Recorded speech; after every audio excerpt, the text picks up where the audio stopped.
Hello friends, welcome to the Hindu editorial analysis. Today we will discuss editorial published in the Hindu newspaper. तो जो आज the Hindu में article को हम discuss करेंगे, ये आर्टिकल थोड़ा आज का न्यूज़पेपर नहीं है, 21 नवंबर का है, लेकिन इसमें एक बहुत अच्छा आर्टिकल है कि जो इन्फोसिस के चेयरमैन हैं, सीईओ हैं, और जो कि उन्होंने एक ऐसा स्टेटमेंट दे दिया कि भारत के युवाओं को 70 आवर पर वीक काम करने चाहिए, क्योंकि अगर भारत को ग्रो करना है, भारत को डेवलप्ड कंट्री बनानी है, तो हमें इस दिशा में कदम युवाओं को ही उठाना पड़ेगा। तो making sense of the employment challenge, इस आर्टिकल को हम डिस्कस कर रहे हैं। और ये आर्टिकल जो है काफ़ी ज़्यादा इंपॉर्टेंट इसलिए हो जाता है कि उन्होंने कुछ, हम जानते हैं यहाँ पर लोग तुलना करते हैं, जो तुलना की जाती है अपनों से तुलना के बजाय हम जब फॉरेनर से तुलना कर देते हैं, तो फिर ये देखना आवश्यक हो जाता है कि प्रेजेंट कॉन्टेक्स्ट में वहाँ का सिचुएशन क्या है। जैसा कि नारायण मूर्ति ने कहा कि सेकेंड वर्ल्ड वार के बाद से जो है जापान और जर्मनी के वर्कर ने 70 आवर से ज़्यादा पर वीक काम किया। तो वो 1950s का दौर था, 1945 के बाद जो वर्ल्ड वार खत्म हुए, तो वहाँ पर पाया गया कि करीब करीब 5 करोड़ लोग जो है यूरोप में या पूरे विश्व में 5 करोड़ से ज़्यादा लोगों की मृत्यु हुई थी लड़ाइयों की वजह से। तो यूरोपियन कंट्री, चाहे जापान या जो भी कंट्री उस इन्वॉल्व थे डायरेक्टली या इनडायरेक्टली, उन्होंने अपने पूरे रिसोर्स को सिर्फ गोला बारूद बम बनाने में खर्च कर दिया। वहाँ पर जो है भूखमरी आ गई, तो इस वजह से जो है वहाँ की पूरी इंडस्ट्री ध्वस्त हो गई, कृषि व्यवस्था ध्वस्त हो गई, वहाँ रोजगार के साधन ध्वस्त हो गए, और सिर्फ लड़ाइयाँ चल रही थी। और लड़ाइयाँ भी 6 साल चली हैं, सेकेंड वर्ल्ड वार, और फर्स्ट वर्ल्ड वार 4 साल चले। तो दोनों जो है वर्ल्ड वार मिला करके 10 साल का जो बहुत बड़ा इम्पैक्ट था, उसको कवर करने के लिए जापान और जर्मनी की सिचुएशन ये हो गई थी कि उन्हें 70 घंटे काम करना अनिवार्य था। लेकिन क्या 1950 में जो काम जापान और जर्मनी के वर्कर ने किया, क्या 70 घंटा आज इंडियन वर्कर को इतना लॉन्गर टाइम करने की आवश्यकता है? क्या वो जापान और जर्मनी के वर्कर आज भी 70 घंटा पर वीक काम करते हैं? तो ये गलत है, क्योंकि जापान में करीब 41 आवर या उससे भी करीब 38 आवर के आसपास लोग काम करते हैं हफ्ते में, और जर्मन तो और कम हो गया है, करीब 30 आवर के आसपास वो पर वीक काम करते हैं। यानी देखा जाए तो ये जो हम कंपैरिजन कर रहे हैं, तो यहाँ पर एक क्वेश्चन होता है कि क्या ये कंपैरिजन वैलिड है? तो ये कंपैरिजन वैलिड नहीं लगता है, क्योंकि इंडियन का ज्योग्राफी भी अलग है, पर्सपेक्टिव भी अलग है, और यहाँ इकोनॉमिक कंडीशन भी अलग है। ये तो रही यहाँ की ऐतिहासिक बातें। अगर देखा जाए, हम एनालिसिस के तौर पर देखा जाए, तो जो इकोनॉमिक्स की हम बात करते हैं, केन्स की इकोनॉमिक्स की बात आती है। केन्स का जो अपना विचार था, उनके जो प्रिंसिपल थे, कॉन्सेप्ट थे, उनको अगर देखा जाए तो आउटपुट, डिमांड और लेबर में एक बहुत बड़ा रिलेशन होता है कि आउटपुट और डिमांड ये जो है डिपेंड है एक दूसरे से। और लेबर जो है, अगर हमारे जो आउटपुट बढ़ाने हैं, तो आउटपुट बढ़ेगा कब? जब डिमांड बढ़ेगी। जब डिमांड बढ़ेगी तो आउटपुट बढ़ाना होगा, लेकिन आउटपुट बढ़ाने के लिए हमें लेबर की संख्या को बढ़ानी पड़ेगी। यानी देखा जाए तो आउटपुट क्या है, एक्चुअल में जो एग्रीगेट डिमांड है उसके द्वारा डिटरमाइंड होता है, वही डिसाइड करता है। और फाइनली देखा जाए, जो किसी भी बात करते हैं गुड्स और सर्विस की, जो प्रोड्यूस हो रही है इकोनॉमी में, उसका जो वॉल्यूम होता है वो डिमांड को रिप्रेजेंट कर रहा है। अगर हमारे पास डिमांड बढ़ी तो हमें लेबर की आवश्यकता ज़्यादा होगी। यानी इस तरीके से देखा जाए, जो गुड्स या सर्विस की हम बात करते हैं, जो डिमांड की बात करते हैं, वो लेबर से इंडिपेंडेंट नहीं है। यानी कोई भी फर्म अगर किसी अपने संस्था में, अपने ऑर्गेनाइजेशन में बहुत ज़्यादा लेबर की संख्या बढ़ा दे, इसलिए कि हमको 70 घंटे काम कराने हैं, हमको जो है बहुत ज़्यादा प्रोडक्टिविटी लानी है, तो एग्रीगेट डिमांड अगर ना बढ़े और उनका जो है प्रोडक्शन बढ़ जाए, तो बहुत सारे जो है अनसोल्ड गुड्स उनके बच जाएंगे, बहुत सारे ऐसे सामान होंगे जो बिकेंगे नहीं, तो एक कंपनी इस तरीके से घाटे में चले जाएगी। यानी इस तरीके से देखा, कोई भी कंपनी वर्कर को तभी हायर करेगी जब उसके पास डिमांड हो, अगर वो इंश्योर हो कि हाँ उसके पास डिमांड है, तभी जाकर के वर्कर एम्प्लॉयमेंट पा सकता है। इसलिए अगर इस बात को हम कहना कि अगर वर्कर बहुत ज़्यादा काम करें, उनकी प्रोडक्टिविटी को हम बढ़ाने के लिए वर्क आवर बढ़ाया जाए, तो ये जो है हमको फिजिबल नहीं लगता है। आगे देखा जाए कि जो कोई भी ऑर्गेनाइजेशन है, ये किस बेसिस पे काम करते हैं, तो कोई भी फर्म जो होता है, उनका प्रॉफिट जो है मोटिव, उनका जो मेन प्रिंसिपल होता है, प्रॉफिट मोटिव होता है। तो अगर कोई भी जो है लेबर की संख्या बढ़ा देगा बिना डिमांड बढ़े, या सिर्फ डिमांड कम बढ़े, उससे अनुपात में रेशियो ज़्यादा हो, तो भी वहाँ पर एक बहुत ही जो है स्क्यूड रिफ्लेक्ट जो है ग्रोथ को रिप्रेजेंट करेगा। और अनएम्प्लॉयमेंट जो है, जैसा कि हम देख रहे हैं, उसको एक कंपनी जो है इस तरीके से एब्जॉर्ब कभी नहीं करेगी। तो इस तरीके से देखा जाए, कंपनियां अनविलिंग होंगी, उनकी प्रॉफिट कम होंगे, तो फाइनली वो कंपनी बंद हो सकती है, या उसका लोन एनपीए हो सकता है, या वो हो सकता है कि विलफुल डिफॉल्टर बन जाए।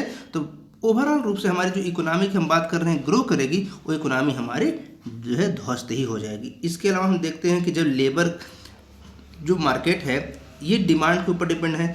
डिमांड जब घटता है तो बहुत सारे लोगों की छटनी कर दी जाती है, और स्पेशली जो टेक सेक्टर है, टेक्नोलॉजी सेक्टर है, जो आईटी सेक्टर है, इसमें देखा जाता है बहुत तेज हायर एंड फायर वाली कंडीशन चलती है।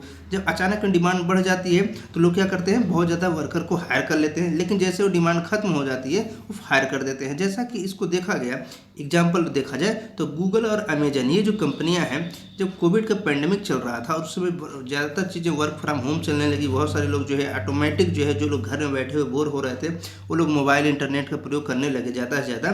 तो गूगल और अमेजन के जो एम्प्लॉय थे उनकी संख्या कम पड़ने लगी, उन्होंने बहुत सारे लोगों को हायर कर लिया। लेकिन बाद में देखा गया कि जब लॉकडाउन वगैरह जो है हटने लगे और वर्क फ्रॉम होम की अरेंजमेंट थोड़ा सा कम होने लगी, तो बहुत सारे लेबर को निकाल दिया गया। यानी इस तरीके से देखा जाए तो ये जो है खतरा हमेशा बना रहेगा। इसके अलावा देखा जाए जस्ट इन टाइम स्ट्रेटजी, अब यहाँ पर देखा जाए जस्ट इन टाइम स्ट्रेटजी देखा जाए तो मैन्युफैक्चरिंग फर्म जो है वो एक्चुअल में इस बात में हेजिटेट करती हैं, संकोच करती हैं कि बहुत ज़्यादा प्रोडक्शन करके वो इन्वेंट्री नहीं चाहती हैं, बहुत ज़्यादा इन्वेंट्री और मटेरियल वो नहीं चाहती हैं लॉन्ग टर्म के लिए। या सॉफ्टवेयर कंपनियां भी, जैसे कि नारायण मूर्ति जो है सॉफ्टवेयर कंपनी, इन्फोसिस एक सॉफ्टवेयर कंपनी ही है, उससे वो फेमिलियर है। तो देखा जाए कोई भी जो है एक्सेस आउटपुट नहीं चाहता है। इससे क्या होता है कि फाइनली एम्प्लॉय पर ही असर पड़ता है, और कुछ एम्प्लॉय इस तरीके से इस सिचुएशन हमेशा होते हैं कि जिनको अगर प्रोडक्शन में कमी लानी पड़ी तो इस एम्प्लॉय को हम हटा देंगे। इससे क्या होगा, डायरेक्टली अनएम्प्लॉयमेंट बढ़ेगी, और इस तरीके से हम देखा जाए तो एक पूरी तरीके से इररिलेवेंट मामला हो जाता है कि हम लॉन्गर आवर काम करा सकते हैं, क्योंकि लॉन्गर आवर काम करा करके भी हम इकोनॉमी को ग्रो नहीं कर सकते और एम्प्लॉयमेंट को जनरेट नहीं कर सकते हैं। अब इसके बाद देखा जाए अगर हम what about German and Japan in the early post war year, तो एक्चुअल में देखा जाए जो जर्मन और जापान में हुआ क्या था, तो वहाँ पर एक्चुअल में जैसा कि हमने कहा कि वहाँ पर लेबर की डिमांड ऑटोमेटिक अचानक बहुत तेज बढ़ गई थी। क्यों? क्योंकि वहाँ पर इकोनॉमी जो है पूरी ध्वस्त हो गई थी। वहाँ पर तो पूरा का पूरा पैसा जो है हथियार गोला बारूद में खर्च हो गया, तो वहाँ पर कोई विशेष इनोवेशन जो है अन्य फील्ड में नहीं हुए, हथियार गोले बारूद की फील्ड में ज़्यादा हुए। तो वहाँ पर जो हेल्थ के सेक्टर में काम करना था या फैक्ट्री को बनानी थी, तो वहाँ पर उन लोगों को ज़्यादा काम करना अनिवार्य था। इसलिए उसका एग्जाम्पल यहाँ दे रहा हूँ, और भी जो है 70-75 साल बाद, 70-75 साल पहले के एग्जाम्पल को इस समय कोट करना ठीक नहीं है। अब एक्सपीरियंस ये दिखाता है कि जो वर्क फोर्स है उनकी जो है एक्सपीरियंस देखा, they had also experience the decline in their workforce due to greater mortality.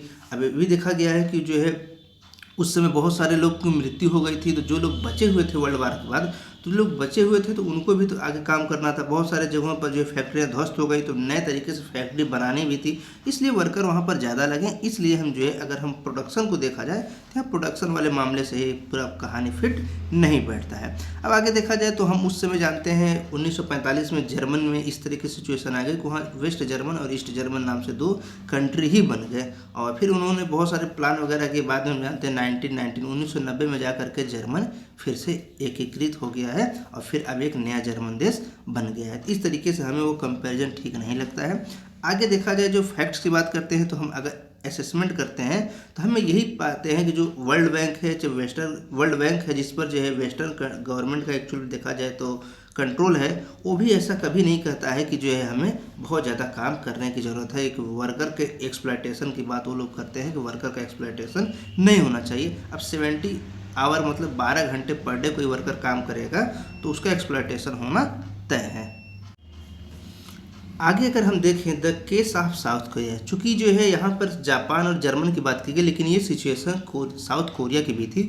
वहाँ पर भी ऐसा देखा गया था कि जो है लॉन्ग आवर तक लोगों ने काम किया था साउथ कोरिया में, और वहाँ पर देखा जाए तो जापान और जर्मन जैसी ही सिचुएशन थी, उनको भी बहुत वार के बाद बहुत तेज़ी से रिकवरी करना था। तो वहाँ पर एक फॉरेन एड भी मिले उनको, यूनाइटेड स्टेट्स से मिले, फॉरेन कंट्रीज उनको बहुत ज़्यादा सहायता मिली। इसके बाद उनके जो मित्र देश थे उनको सहायता मिली, कुछ पॉलिटिकल एस्पेक्ट भी इस तरीके से क्रिएट हुए, जिससे वहाँ की फाइनेंशियल कंडीशन धीरे धीरे सही होनी शुरू हुई। इसके अलावा एक मामला और था कि इनके जो है स्ट्रांग नेशनलिस्टिक एलिमेंट थे, वहाँ जो है राष्ट्रवाद की भावना बहुत तेज़ी से थी। इस तेजी वजह से भी उन लोगों ने वर्क को ज़्यादा ध्यान दिया। अगर कोरिया के रूप में देखा जाए, साउथ कोरिया की बात करें तो वहाँ पर देखा जाए तो वहाँ डिक्टेटरशिप भी था, इस वजह से भी काम ज़्यादा हुए। इसके अलावा देखा जाए तो वहाँ पर प्रोडक्टिविटी उनको बढ़ा कैसे, अचानक वो आकर ज़्यादा काम कैसे किए, क्योंकि वहाँ पर पहले एग्रीकल्चर सेक्टर में उन्होंने बहुत ज़्यादा काम कर दिया था। तो एग्रीकल्चर सेक्टर में जब प्रोडक्टिविटी बढ़ गई तो फाइनल उनको देखा गया तो रॉ मटेरियल कच्चा माल मिल गया और फिर उससे जो है वो बहुत ज़्यादा तेज़ी से अपनी प्रोडक्टिविटी को बढ़ा पाए। इस वजह से भी उनकी जो है 70 आवर की तरह की बात कम करें, उनके जो है वर्क कल्चर बढ़ गया और फाइनली देखा जाए तो उनको जो है बहुत अच्छे पार्ट में देखा गया कि प्रॉफिट उनकी बहुत ज़्यादा हुई। तो उस प्रॉफिट को हम अपने आप से जोड़ें तो शायद ये सही नहीं होगा, क्योंकि जर्मन और ईस्ट एशिया की जो बातें हैं वो एक्चुअली पब्लिक फंडिंग भी उसमें थी। जो कोरियन लोग थे, जो बहुत ज़्यादा लोगों को ऐसी बातें हुई थी जो बहुत ज़बरदस्ती लोगों से पैसे लिए गए थे और उस पैसे का प्रयोग जो है नेशनल इंटीग्रेशन में किया गया या मैन्युफैक्चरिंग में किया गया, जो मैन्युफैक्चरिंग सेक्टर है डेवलपमेंट में किया गया। तो वहाँ पर बहुत सारे लोगों को पैसे जो है दबाव में बना करके भी लिए गए थे। इस वजह से भी पब्लिक फंडिंग मिलने की वजह से वहाँ की इकोनॉमी और ज़्यादा स्ट्रांग हुई। प्रेजेंट टाइम की सिचुएशन देखा जाए भारत में चाहे वर्ल्ड में, तो जो बड़ी बड़ी फैक्ट्रियाँ हैं उनका दो ही मोटिव है, एक प्रॉफिट और दूसरा शोषण। तो लेबर का शोषण करते हैं और जो है कभी कभी हम देखते हैं कंज्यूमर के साथ भी गड़बड़ किया जाता है, उनके साथ जो है नकली प्रोडक्ट या कुछ गलत चीज़ें दे दी जाती हैं। तो इनका मेन बेसिक प्रिंसिपल है प्रॉफिट मोटिव। तो इकोनॉमिक्स में देखा जाए तो हम जो है ये जो 3 कंट्री की बात हम किए हैं, साउथ कोरिया, जापान, जर्मन की, इनमें देखा जाए तो पोस्ट वर्ल्ड वार के बाद से वहाँ पर डिमांड बहुत ज़्यादा भी था। ये भी बात देखने वाली है, वहाँ पर अचानक में डिमांड भी बहुत ज़्यादा था, इसलिए आउटपुट भी ज़्यादा हुआ और वर्क आवर भी बहुत ज़्यादा हो गए। इकोनॉमिक स्ट्रेटजी फॉर इंडिया, क्या वो चीज़ें भारत के रेफरेंस से भी हम देखा जाए तो देखा जाए तो भारत में जो कुछ चीज़ें हैं यहाँ पर कुछ ला का भी मामला हो जाता है। जैसे कभी कभी हम जानते हैं यहाँ पर गुंडा टैक्स भी देना पड़ता है। तो गुंडा टैक्स भी देना पड़ता है तो क्या बहुत सारी एम्प्लॉयमेंट नहीं जनरेट होंगी, क्योंकि कुछ लोग कंपनी नहीं लगाएंगे। इसके अलावा जो स्ट्रेटजिक पॉलिसी है, इकोनॉमिक पॉलिसी है, वो भी थोड़ा सा स्ट्रांग होना चाहिए। इसके अलावा देखा जाए तो जो ग्लोबल मार्केट है उसमें अगर डिमांड क्रिएट होगा तो जो डोमेस्टिक इकोनॉमी है उसमें ऑटोमेटिक ग्रो आएगा, क्योंकि ग्लोबल मार्केट में डिमांड आएगी तो हमारा एक्सपोर्ट बढ़ेगा, एक्सपोर्ट बढ़ेगा तो हमारी जो ट्रेड डेफिसिट होगी वो कम होगी और फाइनली जो है हमारे पास ज़्यादा से ज़्यादा फॉरेन करेंसी होगी, तो हम जो इम्पोर्ट करेंगे हमारा इम्पोर्ट सस्ता पड़ेगा और हम ग्रो कर सकते हैं। यानी देखा जाए जो ग्लोबली कम्पिटिटिवनेस की हम बात करते हैं, इस चीज़ को साउथ कोरिया ने एक्सपीरियंस किया, उसने वो उस इकोनॉमी के अकॉर्डिंग वो रिलेवेंट था। लेकिन प्रेजेंट टाइम में भारत के लिए जो है रिलेवेंट नहीं है, क्योंकि हम देख रहे हैं हमारा इम्पोर्ट ज़्यादा है, एक्सपोर्ट आज भी हमारा घट ही रहा है, बढ़ नहीं रहा है और फाइनली देखा जाए तो हमारा ट्रेड डेफिसिट बढ़ रहा है। अगर हमारा देखा जाए तो चाइना के साथ सिचुएशन ये हो गई है कि हमारा टोटल जो ट्रेड डेफिसिट है 1/3 30% से ज़्यादा तो केवल चाइना के साथ ही है। इस तरीके से देखा जाए तो जो हमारे प्रोडक्शन है उस पर भी असर पड़ने वाला है। और जो कम्पिटिटिवनेस की बात की जाए, जो अल्टीमेट डिटरमाइंड फैक्टर होता है प्रोडक्टिविटी का, तो यहाँ पर ये भी देखो कि स्किल्ड होना चाहिए। जो हम फिजिकल इंफ्रास्ट्रक्चर की बात करते हैं, हमारा फिजिकल इंफ्रास्ट्रक्चर कितना स्ट्रांग है, हमारे जो लेबर हैं कितने ज़्यादा स्किल्ड हैं, लेबर ज़्यादा स्किल्ड होंगे, इंफ्रास्ट्रक्चर जो है अप टू डेट होगा तो हमारी प्रोडक्टिविटी बढ़ेगी, प्रोडक्टिविटी बढ़ेगी तो हमारी चीज़ें सस्ती होंगी, तो हम वर्ल्ड इकोनॉमी में हम कम्पिटेटिव रहेंगे और फाइनली देखा जाए तो हमारा जो है ग्रोथ हो सकता है। अगर हमारे यहाँ जो स्किल डेवलपमेंट नहीं होगी तो वर्क फोर्स हम चाहे भले बढ़ा दें, प्रोडक्टिविटी नहीं बढ़ेगी, साथ साथ उनके हेल्थ का इशू भी आएगा। स्किल है नहीं, स्किल हम कर नहीं रहे हैं, तो भले हमने स्किल इंडिया की बात कर दिया हो लेकिन वो बहुत बड़ा उसमें कोई काम किया नहीं गया है। इसलिए जो है हमारे लिए देखा जाए तो बहुत लंबे आवर तक काम करना एक डिसएडवांटेज फैक्टर ही साबित होगा, वो हमारे लिए बहुत बड़ा फ़ायदा नहीं दे सकता है। क्योंकि मार्केट देखा जाए तो डोमेस्टिक मार्केट में बहुत ज़्यादा डिमांड जो है बहुत बढ़ने वाली नहीं है, एग्रीगेट डिमांड लगभग सेम बनी हुई है।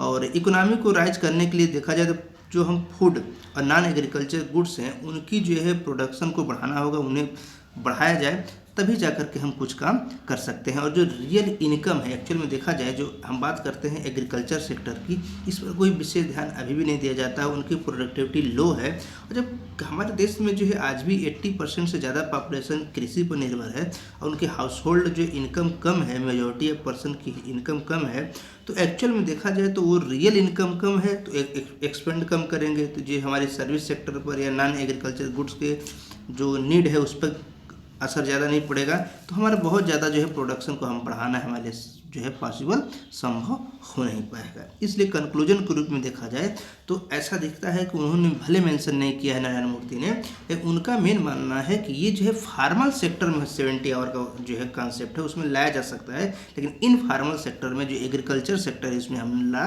नहीं सकते हैं। क्योंकि इसमें एक बात ये भी देखा गया है कि जो इनफॉर्मल सेक्टर है, जो अनऑर्गेनाइज वर्कर हैं, वहाँ पर वो ऑलरेडी जो है 12-14 घंटा डेली काम कर रहे हैं, 70 घंटे से ज़्यादा काम ही कर रहे हैं, तब वहाँ पर उन्हें और काम देने की बात नहीं है। वहाँ पर वो 70 घंटे से ज़्यादा काम कर रहे हैं, उनकी जो वर्किंग कंडीशन है उसको, जो लेबर राइट्स हैं, उनके जो वेज हैं, कम वेज हैं, उनको इम्प्रूव करने की ज़रूरत है, न कि हमें जो है अन्य पर्सपेक्टिव को देखने की ज़रूरत है। यानी तो अगर बात करते हैं कि हम चैलेंजेस की जो, तो हमें लॉन्ग टर्म में एक्चुअल में वर्किंग कंडीशन तो भारत में लोग अचीव कर ही लेंगे। ऐसा नहीं है कि हम 70 आवर कार नहीं करते, हम 70 आवर तो काम खुद करते हैं।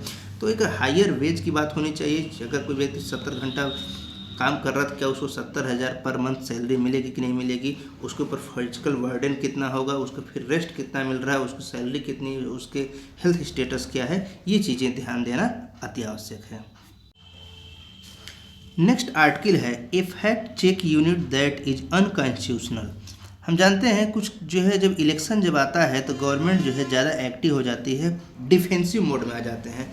तो तमिलनाडु गवर्नमेंट ने भी कुछ इसी तरीके किया है। उसने एक फैक्ट चेक यूनिट बनाने की बात किया है और एक गवर्नमेंट आर्डर को रिलीज किया गया है कि जो भी फैक्ट हैं सोशल मीडिया पर उनको जो है ऑथेंटिसिटी ऑफ इंफॉर्मेशन जो है चेक की जाएगी, जो तमिलनाडु गवर्नमेंट से रिलेटेड है। देखा जाए तो ये एक्चुअल में जो फंडामेंटल राइट दिए गए हैं भारतीय कॉन्स्टिट्यूशन के द्वारा, उनका जो है ये सीधे सीधे वायलेशन है और ये पूरी तरीके से अनकॉन्स्टिट्यूशनल वेग और आर्बिट्रेरी एक्शन है। अगर देखा जाए तो इससे पहले भारत सरकार ने भी, गवर्नमेंट ऑफ इंडिया ने भी एक information technology intermediate guideline and digital media ethics code rule 2021 लाया है और उसमें भी कहा कि कोई फैक्ट चेक करेंगे, आइडेंटिफाई करेंगे कि फेक है, फॉल्स है, मिसलीडिंग इन्फॉर्मेशन है, तो इन्होंने कहा कि इस चीज़ को देखेंगे और ये जो है काम होगा सेंट्रल गवर्नमेंट के अंडर। यानी सेंट्रल गवर्नमेंट जो भी काम कर रही है, क्या उसके बारे में जो बातें हो रही हैं सोशल मीडिया पर, क्या वो फैक्ट सही है या गलत है। लेकिन उस चीज़ को जो है, इस जो ला आया है, जो बिल आया है, उसको बॉम्बे हाई कोर्ट में चैलेंज कर दिया गया है। तो गवर्नमेंट ने कहा कि वो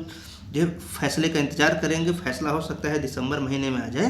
तो गवर्नमेंट ने भी कहा है जब तक फैसला नहीं आता तब तक उसे वो इम्प्लीमेंट नहीं करेंगे, नोटिफाई नहीं करेंगे। अब बात ये देखने वाली है कि जो तमिलनाडु का फैक्ट चेकिंग यूनिट है उसका स्कोप क्या है। जैसा कि हमने देखा, जो ऑपरेटिव पार्ट की बात की जाए तो गवर्नमेंट आर्डर के जो इशू किए गए हैं उसमें कहा गया है कि जो फैक्ट है, इन्फॉर्मेशन है सोशल मीडिया पर, जैसे देखा जाए गवर्नमेंट जो अनाउंसमेंट किया है, गवर्नमेंट की जो पॉलिसी है, स्कीम है, गाइडलाइन है, जो या गवर्नमेंट ने जो कुछ नए इनिशिएटिव लिए हैं, उन सब चीज़ों को देखा जाएगा कि जो ये चीज़ें हैं सोशल मीडिया पर क्या वो सच हैं या उसको जो है छेड़छाड़ किया गया है, मॉडिफाई किया गया है, डीप फेक का या आर्टिफिशियल इंटेलिजेंस का या किसी टेक्नोलॉजी का प्रयोग करके उसमें कुछ समस्या की गई जिससे कि छवि खराब हो। इसके लिए कहा गया जो ऑर्गेनाइज होगी, जो यूनिट होगी गवर्नमेंट की, उसे सुओ मोटो कॉग्निजेंस होगा। यानी सोशल मीडिया पर डायरेक्ट बिना किसी कंप्लेन के भी जा सकते हैं, सोशल मीडिया पर चेक करेंगे और कोई भी व्यक्ति दोषी मिलता है तो उसके खिलाफ कंप्लेन किया जाएगा। यह कंप्लेन कोई व्यक्ति अगर दर्ज करा दे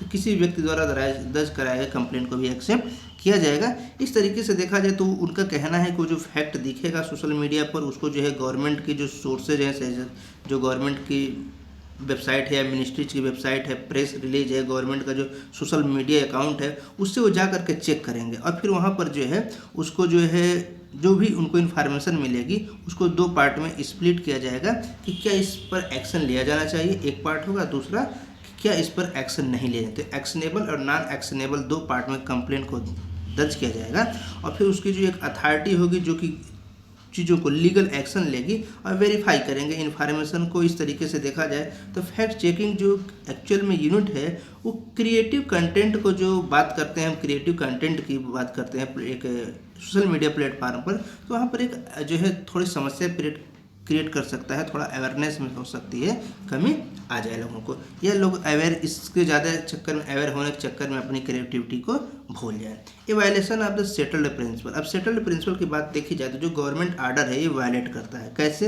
एक्चुअल में देखा जाए तो यहाँ पर जो है क्रिएट जो की गई है एक्चुअल में देखो एक चिलिंग इफेक्ट क्रिएट करेंगे और जो फ्रीडम ऑफ स्पीच एक्सप्रेशन है जो भारतीय संविधान के आर्टिकल 19 द्वारा फंडामेंटल राइट द्वारा प्रदान किए जाते हैं। आर्टिकल 19(1), आर्टिकल 19 क्लाज 1 क्लाज ए में कहा गया है। और साथ ही साथ देखा जाए तो यहाँ पर एक बात और आता है कि जो रेस्ट्रिक्शन लगा रहे हैं, आर्टिकल 19 के क्लास 2 में कहा गया है रेस्ट्रिक्शन है, तो रेस्ट्रिक्शन कब लग सकता है? किसी व्यक्ति के जो फंडामेंटल राइट है, रीजनेबल रेस्ट्रिक्शन तब लगेगा जब देश की बात की जाए, इंटरेस्ट जो है बात की जाए, देश के इंटरेस्ट की बात की जाए, सॉवरेनिटी इंटीग्रिटी ऑफ इंडिया की बात की जाए, सिक्योरिटी ऑफ स्टेट की बात की जाए, friendly relation with the foreign nation, जो विदेशी राष्ट्र हैं उनके साथ हमारे फॉरेन रिलेशन बिगड़ न जाए, पब्लिक आर्डर हो, डिसेंसी और मोरलिटी के आधार पर, या कंटेम्प्ट ऑफ कोर्ट, डिफेमेशन और इंसाइटमेंट ऑफ एन ऑफेंस, ये कुछ चीज़ें ऐसे ऑफेंस है जिसके आधार पर लगाया जा सकता है।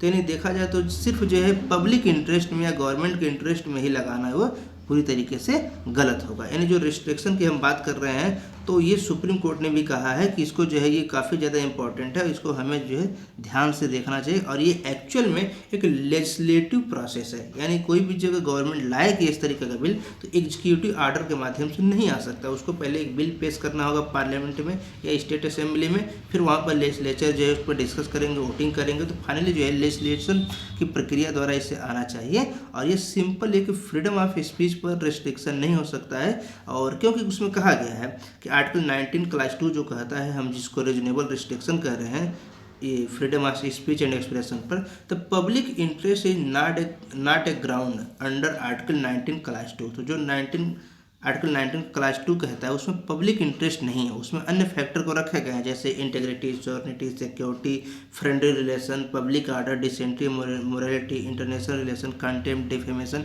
इस तरीके की चीज़ें रखी गई हैं, लेकिन वहाँ पर पब्लिक इंटरेस्ट को नहीं रखा गया। यानी इस तरीके से देखा जाए जो इसको टास्क दिए जाने हैं फैक्ट चेक यूनिट को, वो जो है गवर्नमेंट ऑफ तमिलनाडु से रिलेटेड होगी, लेकिन उसके लिए पार्लियामेंट में या स्टेट असेंबली में एक बिल लाना होगा, अदरवाइज ये अनकॉन्स्टिट्यूशनल, वेग और आर्बिट्रेरी होगी, और फिर हाई कोर्ट, सुप्रीम कोर्ट में मामला जाएगा, जनता का पैसा बर्बाद होगा, और फाइनली वहाँ पर जो है उसको कोर्ट डिक्लाइन कर देगा। यानी इस तरीके से देखा जाए तो जो गवर्नमेंट एक इन्वेस्टिगेटिव आर्टिकल की तरह लिखना चाहती है, जनरल से लिख रहे हैं, जो मान लीजिए कोई गवर्नमेंट है, किसी ने कुछ पॉलिसी लाए, कुछ स्कीम लाए, और जो इन्वेस्टिगेटिव आर्टिकल लिखने वाले जर्नलिस्ट है, जैसा कि हम इसको डिस्कस कर रहे हैं, तो इसको भी एक जर्नलिस्ट ने लिखा है, और ये जर्नलिस्ट जो है राहुल उन्नीकृष्णन, ये एक एडवोकेट है मद्रास हाई कोर्ट में।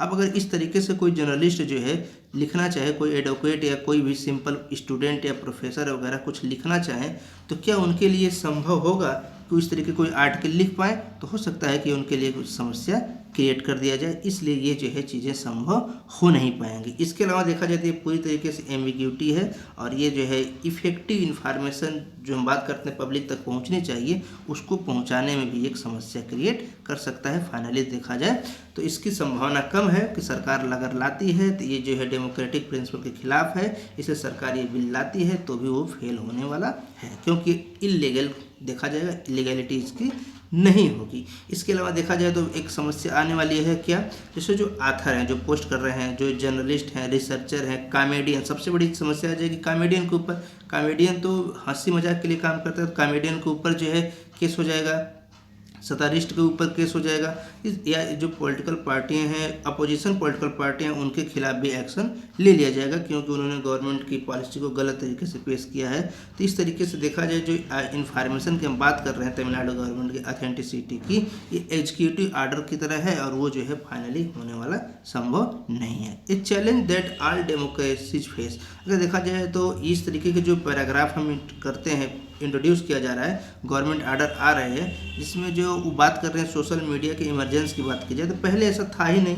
अब यहाँ पर मामला ये आता है कि मिस इन्फॉर्मेशन है, डिस इन्फॉर्मेशन है, फेक न्यूज है, हेट स्पीच है, तो इनके लिए जो है हमें फैक्ट चेक की ज़रूरत होती है, लेकिन फैक्ट चेक के लिए ये भी आवश्यक है कि वहाँ पर वो चीज़ें सत्य आएँ। लेकिन हेट स्पीच के मामले को जो है हम डायरेक्ट नेक्सस नहीं मान सकते कि इन्फॉर्मेशन जो है गवर्नमेंट अब तमिलनाडु से रिलेटेड हो सकता है, क्योंकि अगर मान लीजिए कोई व्यक्ति है जो हेट स्पीच फैलाना चाहता है तो उसको किस तरीके से मिस इन्फॉर्मेशन या डिस इन्फॉर्मेशन या फेक न्यूज हम कह सकते हैं, क्योंकि हेट स्पीच न फेक न्यूज में आएगा, न मिस इन्फॉर्मेशन में आएगा, न डिस इन्फॉर्मेशन में आएगा, और न ही गवर्नमेंट की पॉलिसी या एजेंडा का मामला, स्कीम का मामला हो सकता है।